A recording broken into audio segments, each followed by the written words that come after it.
دبوين إلى ده هورته أن إسلامها نور وجعله سيدنا معاوية وحليري كان من أحلم العرب صحابة ما عرب وقن رجع وجود القات كبدن وكجهالي كان أنا مقلي سيد معاوية ما بعروده هو صق علي مركز وحوري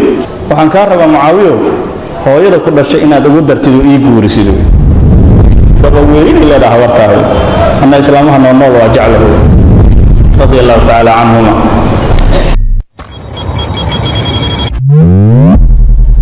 waxay sheegaan culimada taariikha ayadoo saxaabada nin walba oo fadaa'il lahaa nin walba wuxuu ku tilmaanay sayidina muawiya waxa la yiri kaana min ahlam al-arab saxaaba ma arab oo dhan rag ugu dulqaadka badan oo ku jira leeyahay muawiya ibn abi sufyan radiyallahu ta'ala anhuma markaas wuxuu dhigi jiray leeyahay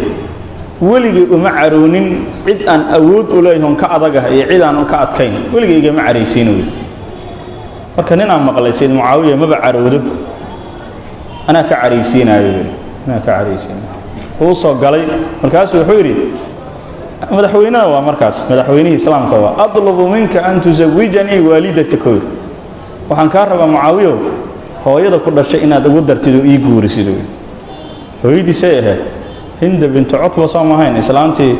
gaalada markii uxud dagaalkii muslimiinta ay galeen saxaabiga xamza meerkiisa calalisay way islaamta oo carab oo dhan ay ka daba hadli karin naxna banaatu daariq gabadhii jirtay day ahayd waa umrade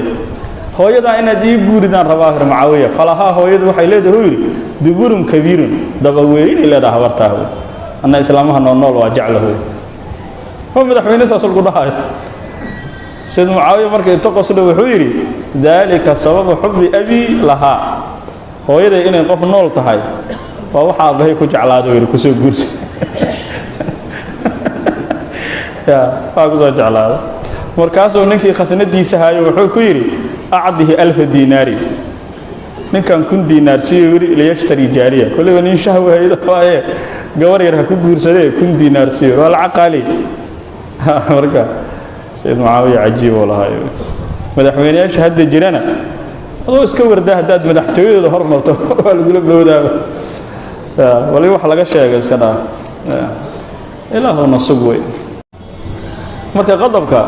وحكدرا أو قفك عذرة أو قرعة مجرى محل النبي أنه حكسبنا هذا صلى الله عليه وسلم إنه يري قفك عرجي سقرية أسوأ أود إنه فليه قفك تبرؤ ما إلهي مالك قيامة ضد قرن أو تاجن ويرى markaas wuxuu yiraahdaa gabdhaha xooriciinta intaan la qaybin inta rabta adiga qaado xolo ajaa'ib marka caradaas dib weyn ayaa looga badbaadaa way Fudayl ibn Iyad sheekh la oran jiray culimada weyn muhaddisiinta ayaa waxa lagu yiraahdaa hebel wuu ku caaya sheekhu hebel markasta wuu ku caaya markaas wuxuu yiraahdaa anigana maantay ninkaas arintiisa ciilan gali doona dadkii waxay u qaateen inuu ninkii ka aarsaaya asagana ciili doono laakiin asaga shaydaan uu la jeedaa shaydaan ciila hoori ila waa caruud sheekh muqt shaydaan soo u ciila wuxuu yiri allahumma in kana saadiqan faghfir li ila adoonkaaga markasta icaaya haday runta wax ugu caayaayo ilaahu ii dhaaf wa in kana kaadiban hadoo been sheegayana faghfir lahu asaga u dhaaf yiri wal qofku caayayo loo duceynaayo ka waran